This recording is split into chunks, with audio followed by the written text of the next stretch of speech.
will deliver that how to be a good communicator. Definitely, this is a very good subject for everybody here, especially who wants to start a business, of course, on our daily life activity. Give a big applause to Mr. Rahul Shah.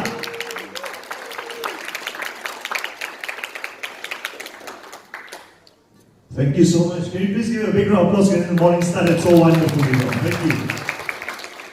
Ladies and gentlemen, very quickly, turn to the partners on your one side. I don't know whether it's the left side or right side, you decide. Give them a big high five and say, thank you for being here this morning. Very good. Now turn to the partner on the other side and tell them you need to be here this morning. Alright, fantastic. Please give yourselves a big round of applause, ladies and gentlemen, for being here. I was actually telling Elmi, you know Elmi, 9 o'clock in the morning, initially it was 8:30, yeah?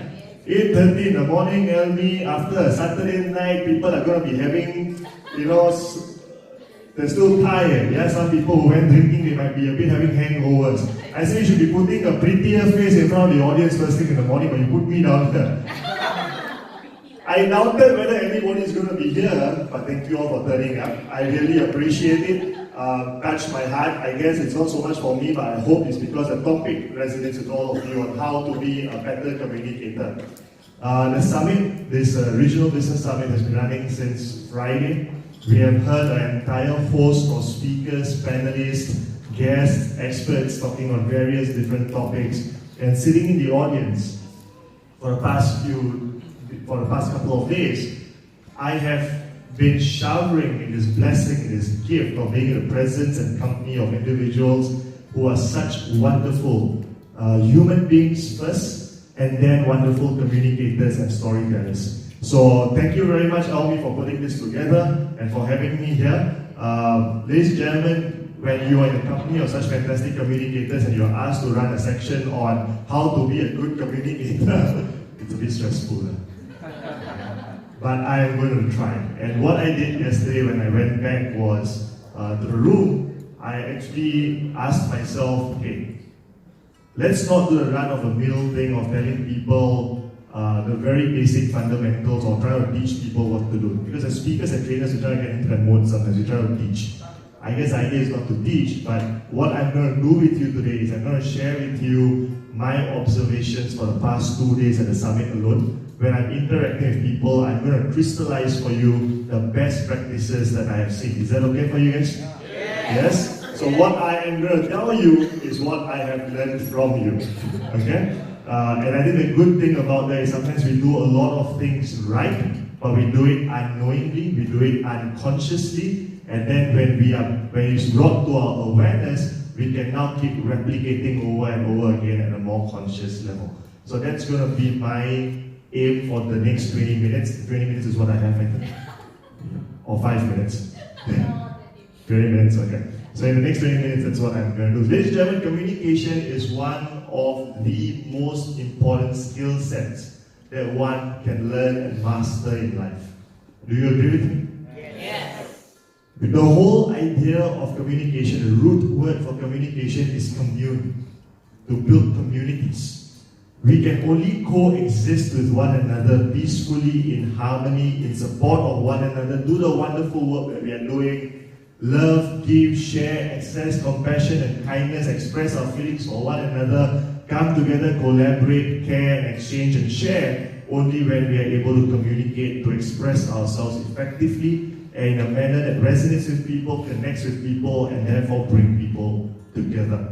And the inability to communicate will always keep us isolated. It's going to keep us, our ideas, our opinions, our thoughts, our products, our services only to ourselves, which is not going to benefit anyone else. So as entrepreneurs, as business owners, as networkers, as professionals, as career people, if you want to find success in life, and how many of you want to find success in life? Can I see a show of hands, please?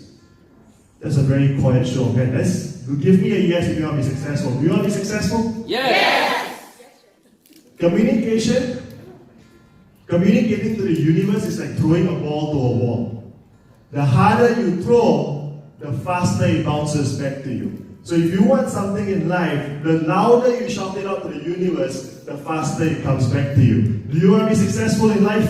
Yes! Fantastic. So ladies and gentlemen, if you want to be successful in life, you need to learn how to communicate, because to find success, you need to find people who are going to help you discover that success. There's nobody who becomes successful on their own. Name me any successful person. Mark Zuckerberg, Richard Branson, Bill Gates, the late Steve Jobs, they all became successful because they had enough people who believed in their vision, their ideas, their thoughts, their opinions, their products, and helped them become that successful. Show me any successful person, and I'll show you a giant that became a giant by standing on the shoulders of many other people. And the way that you connect with people is through relationships, by building good relationships. So the quality of your life, the quality of your success is determined by the quality of your relationships, and the quality of your relationships is determined by the quality of the conversations or the narrations, the stories and the communications that you have with the people around you. Can we all agree on that? Yes? Yes. So ladies and gentlemen, in that case, then how do we communicate to build great relationships so that we can now define great success? There is a AAA rating standard for communication. What rating? What rating? There's a AAA rating in communication. How do you become a AAA rated communicator? You practice 3 A's. How many A's? 3 A's. The first A, ladies and gentlemen, is to appreciate and acknowledge, or rather acknowledge and appreciate. The first A is a 2-part A, is to acknowledge and to appreciate. If you want to become a good communicator, and what I have observed for the past couple of days is this: every single person that has stood here and shared with you a wonderful exercise that they have done, or a wonderful mission that they are on, or a wonderful project that they are embarking on, they have all done one thing. They have always first acknowledged that there is a problem, and then they have appreciated the fact that there can be a solution. You need to acknowledge first, and you need to then appreciate. So as good communicators, you need to do that. Remember, Mr. Moody yesterday shared with us the same thing as well. A lot of entrepreneurs forget that. Richard told us that yesterday as well, that you need to do your research. End of the day, your solutions are only as good as your problems. When you are able to acknowledge the people around you for who they are, you are able to acknowledge the situation that you are in for what it is. You are able to acknowledge the circumstances that people are dealing with for what it really is about. Then you can now come to appreciate the fact that these people may have some potential, there might be some avenues, there might be some opportunities, there might be possibilities, and then you can build your communication messages around them. Are you with me? Yes. So first you learn to acknowledge, it goes beyond the situation and circumstances. Just think about this. You are at a party, and you see somebody that you know, and you walk right past that person, but you do not acknowledge that person. Is there a recipe for disaster? Yes, for sure. What do you think is the message that's going to go around after that? This person very sombong, very arrogant, this person, right? This person is so arrogant, he will know me, but he walk past me, but people want to be acknowledged. One. Number two, people also want to be appreciated. Can you appreciate the goodness in everybody else? Because if you communicate to the appreciation of people's goodness in them, people's potential in them, people's positivity in them, then you are going to have a very positive communication. But if you start appreciating the negativities about people, then what are you going to be communicating? And do you want to communicate to positive people, or do you want to communicate with negative people? Positive people. So ladies and gentlemen, make it a practice to acknowledge people first. Acknowledge who they are, what they are doing, acknowledge their presence first. And then start by showing some appreciation towards them. Can we do that? Yeah. One of the best keys of appreciation is to do what? Give compliments. When was the last time you have received a compliment? Have you received a compliment today? Yes. How many of you received a compliment today? Shall I see a show of hands? Very good. How many of you did not receive a compliment today? Okay, never mind. Everybody stand up, please. I'm going to give you 2 minutes. Quickly go around, compliment 5 people, come back to your seat. Okay, ready? Get set, not your table, I go to other tables. Ready? Get set, go.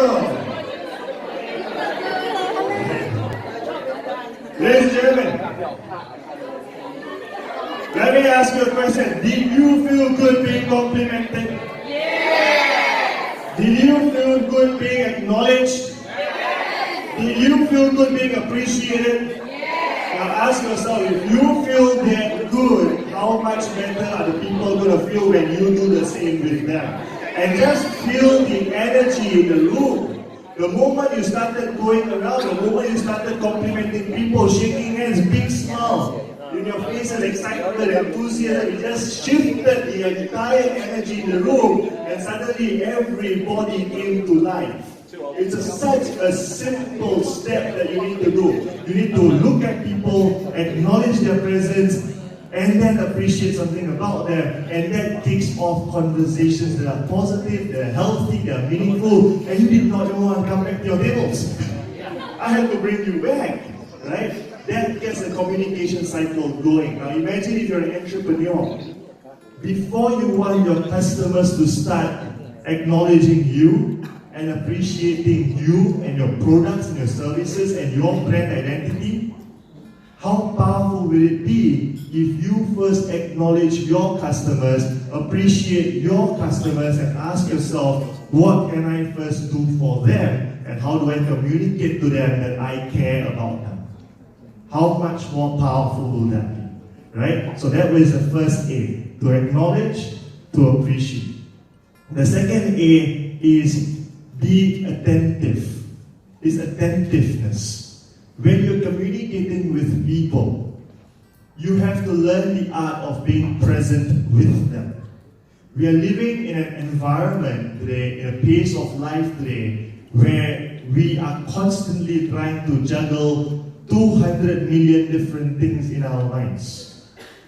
At any present moment, we are trying to juggle loads of things. There are many of you who will be sitting in the room today who are thinking, I've got a ferry to catch, I've got a plane to catch, I've got nice seafood lunch waiting for me, yeah? I have had a full breakfast, I'm having problems back in my own country, I'm dealing with so many different issues. We have a mind that we call the monkey mind.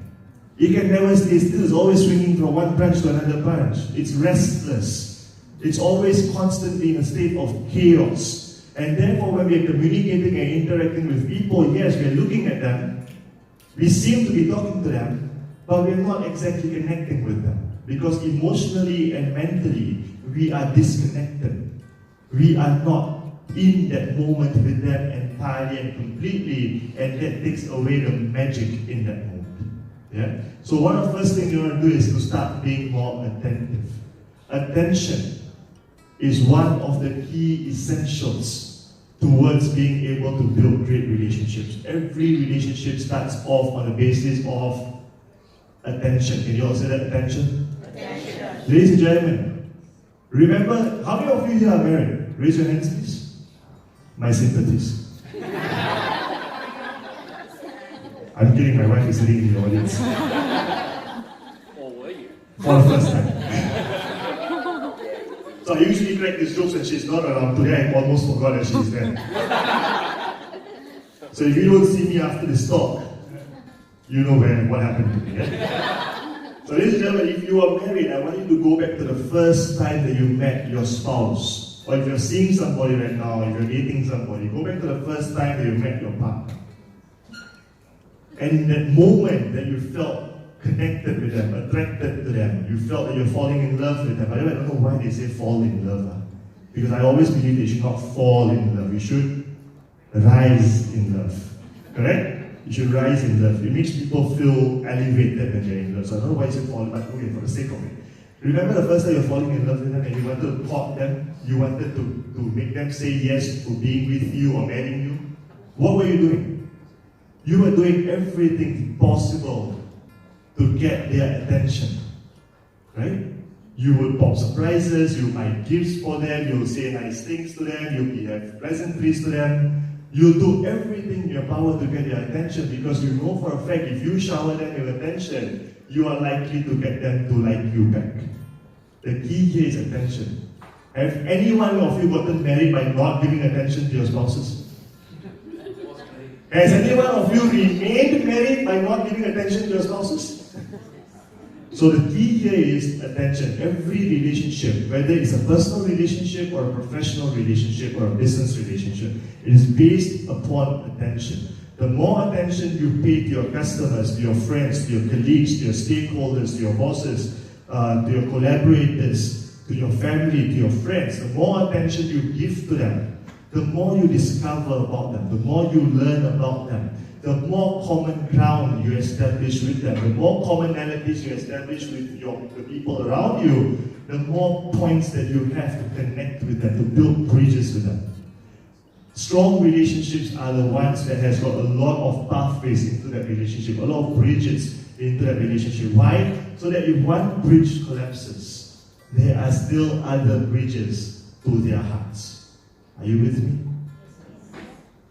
So major brands understand that. They take effort to actually connect with their communities at many different levels, not just through their products and services, but getting involved in social responsibility projects, by being facilitators for community development and upliftment, by providing learning opportunities to the people in the community, by spreading messages of positivity. There are many, many things that brands today are doing, so that just in case, by mistake, one of their packaging of potato chips had a strand of hair inside it, somebody said put it up on Facebook and said that avoid and ignore this brand because they are unhygienic, there will be 300 other people on that page who are going to say, hey, it might have been a mistake because this brand cares about us and they would not have done this intentionally.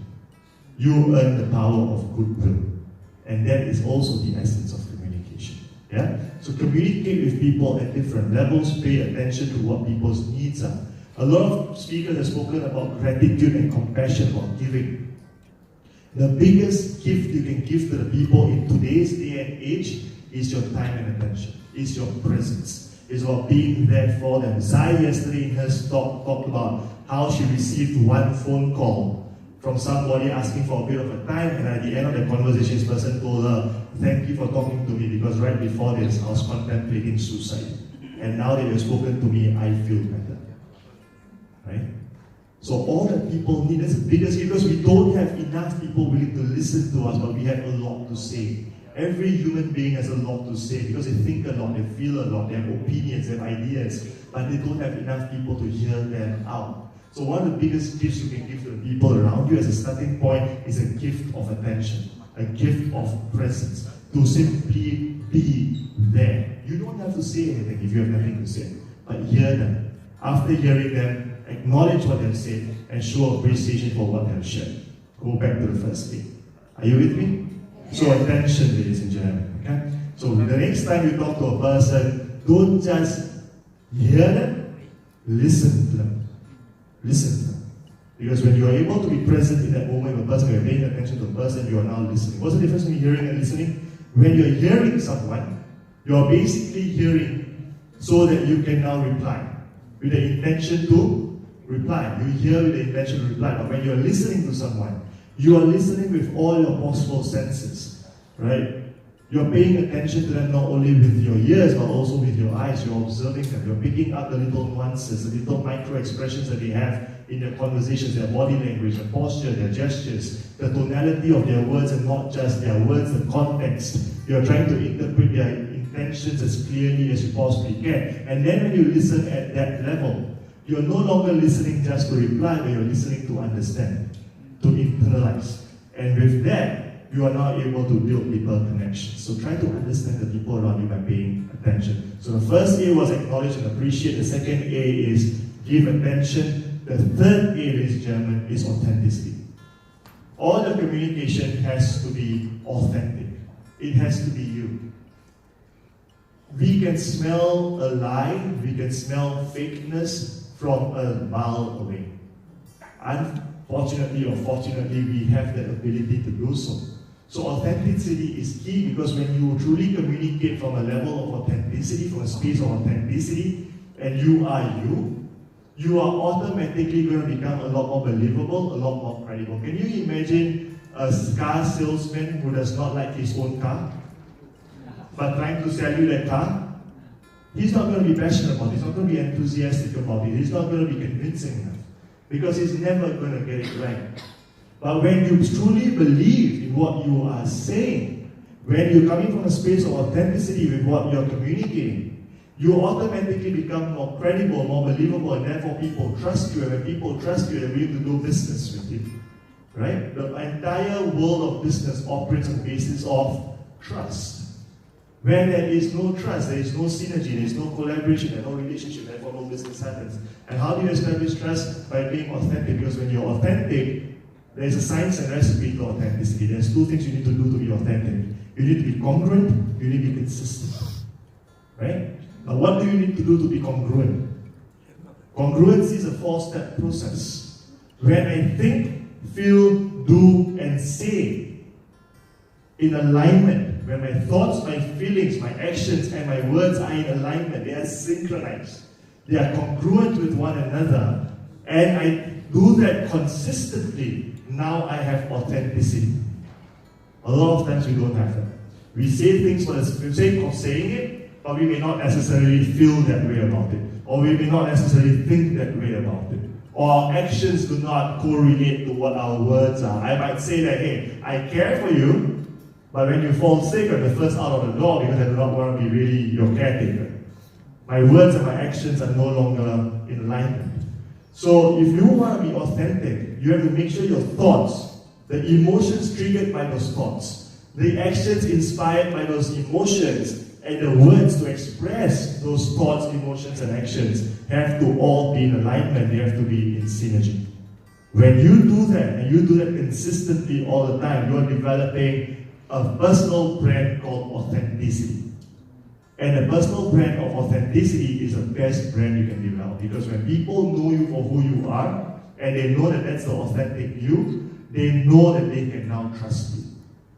But when people don't know you, when you have a different pattern, you have a different message, you have a different approach, you have a different attitude towards different people all the time, people don't really know who you are. Because a lot of times you hear that, hey, you've got to customize your approach to different people. I agree. You can be a comedian, but you have to also, a comedian is also consistent, right? A comedian is consistent in the fact that it will camouflage into all its surroundings. It's consistently camouflages. So you know that there's one trait about the comedian that you can be confident about, you can trust enough about. So what is your consistency? What is your authenticity?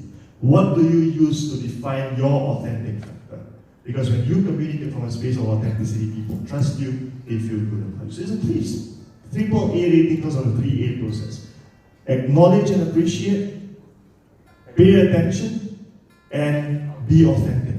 That's all you need to do. When you do these 3 things, everything else, your messaging, your tonality, your body language, all falls into place. Do you need to be a language expert to be a good communicator? No. You never have to be proficient in your language. The simplest of words, the simplest of sentences can connect at the deepest levels with human beings around you. Right? What people want to know is, what people want to connect with is your heart and your message. You do not want to connect with your words. Words are easy to misinterpret. But your emotions, your thoughts, your intentions, that is what defines how well you can communicate with the people around you. So this year, forget everything else that I shared with you today. Just remember these 3 things. Right? Just 3 things. Acknowledge and appreciate, pay attention, be authentic. Thank you very much.